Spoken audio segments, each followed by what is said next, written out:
और इन सबके बीच शब्दों की जंग, जुबानी जंग भी जारी है, धमकी और चेतावनी का दौर भी जारी है। ईरान के सुप्रीम लीडर की इजराइल को धमकी। इजराइल ने बहुत बड़ी गलती की है, खामनेई ने कहा है इजराइल को सजा मिलनी चाहिए, दुश्मन ने बड़ा अपराध किया है। खामनेई सुप्रीम लीडर लगातार चेतावनी दे रहे हैं, धमकी दे रहे हैं। और हालांकि ये गिदड़ भभकी भी हो सकती है, इसे आप गिदड़ भभकी भी कह सकते हैं, क्योंकि लगातार कल हमले के बाद से लगातार इस तरह की धमकी भरी भाषा का इस्तेमाल हो रहा है। बार बार कहा जा रहा है अमेरिका को भी धमकी दी गई और अब इजराइल को भी धमकी दी जा रही है कि इजराइल ने बड़ी गलती की है, इजराइल को बड़ी सजा मिलनी चाहिए, दुश्मन ने बड़ा अपराध किया है। खामनेई का ये कहना है, सुप्रीम लीडर खामनेई जो कि अपने 3 उत्तराधिकारी को नियुक्त कर चुके हैं। एक गुप्त ऑपरेशन जो आधी रात को शुरू हुआ, जिसने ईरान की धरती पर हलचल मचा दी, नाम था ऑपरेशन मिडनाइट हैमर। इसका मकसद था ईरान के सबसे संवेदनशील परमाणु ठिकाने को ध्वस्त कर देना। अब आपको हम दिखाएंगे इस हाई क्लास मिलिट्री मिशन के पीछे की प्लानिंग और अंजाम तक इस मिशन को पहुंचाने की इनसाइड स्टोरी क्या है, देखिए रिपोर्ट में।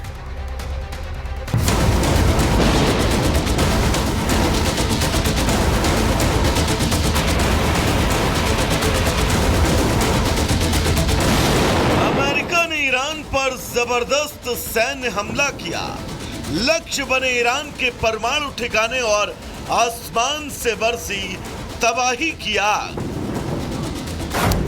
जब अमेरिका ने आधी रात को दुनिया को चौंका दिया, तारीख 22 जून 2025, समय सुबह 4:15, टारगेट ईरान के परमाणु केंद्र। अमेरिका ने 22 जून की सुबह ईरान के 3 परमाणु ठिकानों पर 7B2 बॉम्बर से हमला किया। ये ठिकाने ईरान के फोर्डो, नतांज और इस्फहान में हैं। ईरानी परमाणु ठिकानों पर मिसाइल गिराने के करीब 13 घंटे बाद अमेरिकी रक्षा मंत्री और joint chief of staff general Dan Caine ने एक प्रेस कॉन्फ्रेंस की। जनरल डैन केन ने बताया कि ईरान में चले ऑपरेशन का नाम ऑपरेशन मिडनाइट हैमर था। इस ऑपरेशन में 125 से ज्यादा जेट शामिल थे। 7B2 बमवर्षक, फाइटर जेट और जासूस विमान ऑपरेशन का हिस्सा थे। 30,000 पाउंड के खास बम से हमला किया गया। पनडुब्बी से भी टॉमहॉक क्रूज मिसाइलें दागी गई। भ्रम फैलाने के लिए कई विमान प्रशांत महासागर की तरफ भेजे गए। बंकर बस्टर बम सीधे उस गुफा को निशाना बना रहे थे जहां यूरेनियम सेंट्रीफ्यूज चल रहे थे। 30 मिनट में पूरे ऑपरेशन को अंजाम दे दिया गया। ईरान को हमले की भनक तब लगी जब सब खत्म हो चुका था। ऑपरेशन इतना सटीक था कि एक भी अमेरिकी सैनिक जमीन पर नहीं उतरा। अमेरिका का यह हमला सर्जिकल स्ट्राइक ही था और इस पूरे ऑपरेशन को वॉर रूम में राष्ट्रपति ट्रंप खुद अधिकारियों के साथ मॉनिटर कर रहे थे। ऑपरेशन खत्म होने के बाद अमेरिकी रक्षा मंत्री, जिन्होंने कहा ये कार्रवाई अमेरिका की सुरक्षा और पश्चिम एशिया में शांति बनाए रखने के लिए जरूरी थी। अगर ईरान शांति का रास्ता नहीं अपनाता तो अमेरिका आगे भी सख्त कदम उठाने से पीछे नहीं हटेगा। अमेरिका का कहना है यह हमला ईरान के परमाणु कार्यक्रम को सीमित करने के लिए किया गया, लेकिन क्या यह हमला किसी बड़े युद्ध का संकेत है? ऐसे में दुनिया की प्रतिक्रिया की बात करें तो ईरान ने कहा यह हमला अवैध है, हम इसका जवाब देंगे। इजराइल ने कहा सही समय पर सही प्रहार होगा। रूस ने कहा क्षेत्र में आग लगाई गई है। संयुक्त राष्ट्र ने शांति की अपील की है। अमेरिकी हमले से बौखला ईरान ने पलटवार की धमकी दी। ईरान के पलटवार पर अब पूरी दुनिया की नजर है। हालांकि इस ऑपरेशन के पीछे की सच्चाई अभी भी धुंध में है, लेकिन इतना तय है मिडनाइट हैमर ने मिडिल ईस्ट में तनाव की आग भड़काई है। और यह भी तय कि ईरान की जमीन पर गिरा अमेरिकी हथियारों का कहर विश्व की राजनीति में एक नया अध्याय लिखेगा। तो इस रिपोर्ट के जरिए आपने पूरी इनसाइड स्टोरी को समझा, कैसे ऑपरेशन को अंजाम दिया गया। अब आपको बताने जा रहे हैं अमेरिकी हमले में किन किन हथियारों का इस्तेमाल हुआ। सबसे पहले देखिए, B2 स्प्लिट बॉम्बर है, यानी कि ये बंकर बस्टर बम है। 12 बंकर बस्टर बम का इस्तेमाल किया गया। ताकत है, स्टील्थ बहुत घातक है और रडार से बचाव, रडार की पकड़ में ये बम नहीं आता है और सीधे 100 फीट की गहराई में। अगला हथियार JDAM बम है।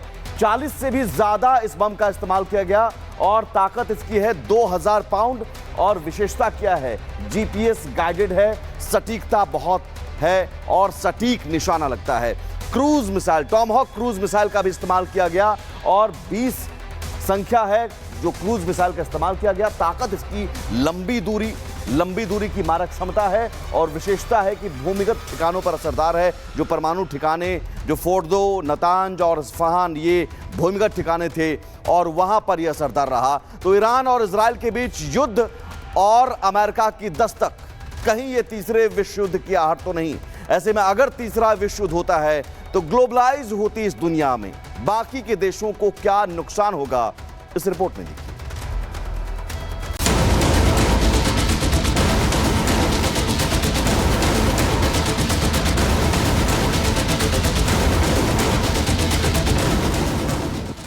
क्या दुनिया तीसरे विश्व युद्ध के मुहाने पर खड़ी है? क्या दुनिया दो धड़ों में बंटने वाली है?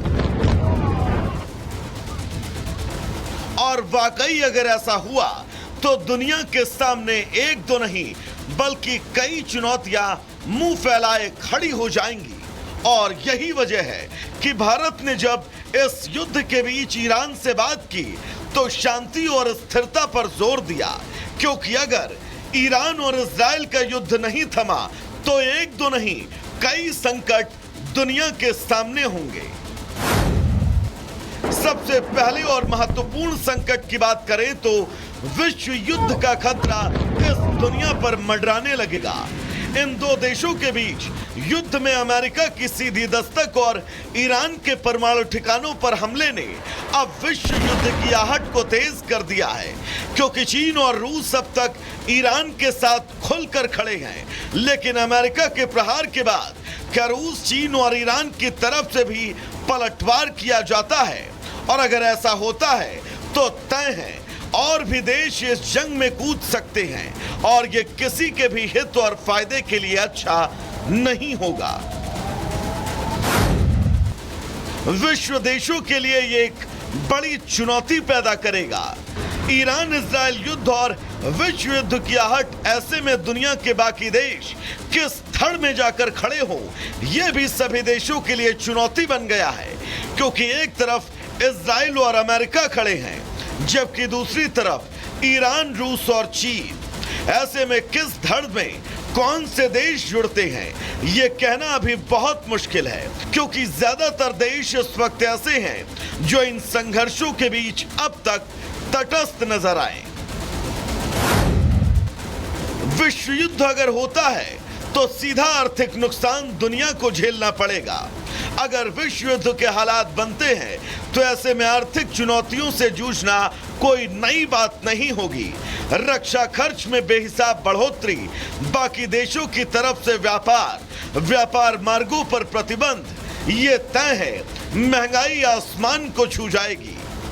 अब जब ईरान, रूस और चीन से बात कर आगे की रणनीति तैयार कर रहा है, इस बीच ट्रंप की ईरान को धमकी, ये सब क्या वाकई तीसरे विश्व युद्ध की आहट है? क्या वाकई दुनिया अब तीसरे विश्व युद्ध के संकट से जूझने वाली है? क्योंकि ईरान, अमेरिका और इजराइल के रुख से यह बिल्कुल साफ है कि फिलहाल ये रुकने वाले नहीं हैं। Bureau report, Republic Bharat. Middle east में छिड़ी जंग पूरी दुनिया को प्रभावित करने लगी है। कई देश हैं जो ईरान से हमदर्दी दिखा रहे हैं, तो कई ऐसे देश भी हैं जो अमेरिका के पाले में खड़े हुए दिखाई दे रहे हैं। मानो ऐसा लग रहा है कि दुनिया दो हिस्सों में बट गई है। देखिए आप भी अमेरिका के हमले के बाद कौन से देश के साथ खड़ा है ईरान, और ईरान के खिलाफ कौन खड़ा है, यहां देखिए।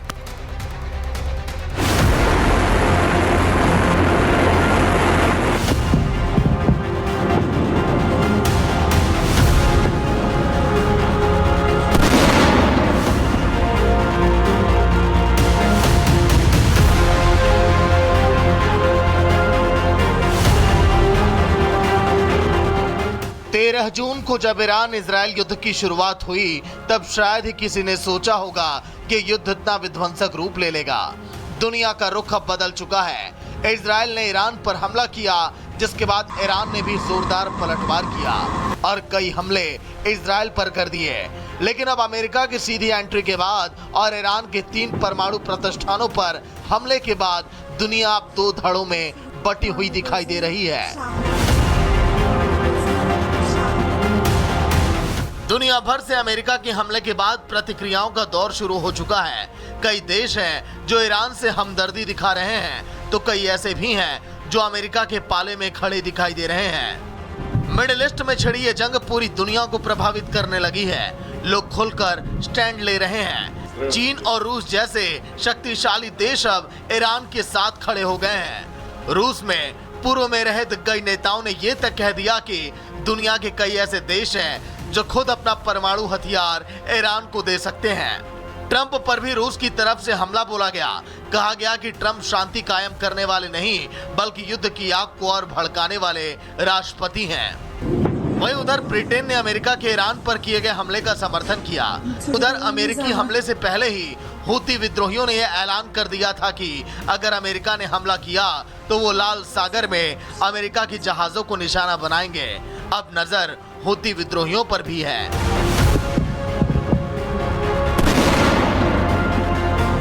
कल तक ट्रंप के लिए नोबेल पुरस्कार की मांग करने वाले पाकिस्तान ने भी अमेरिका के हमले की निंदा की और पाकिस्तान के विदेश मंत्रालय की तरफ से कहा गया कि अमेरिका ने ईरान पर हमला करके अंतर्राष्ट्रीय कानूनों का उल्लंघन किया। वहीं ईरान के विदेश मंत्री भी अब रूस पहुंच चुके हैं और ये कह दिया कि अमेरिका ने कूटनीति को तार-तार कर दिया है।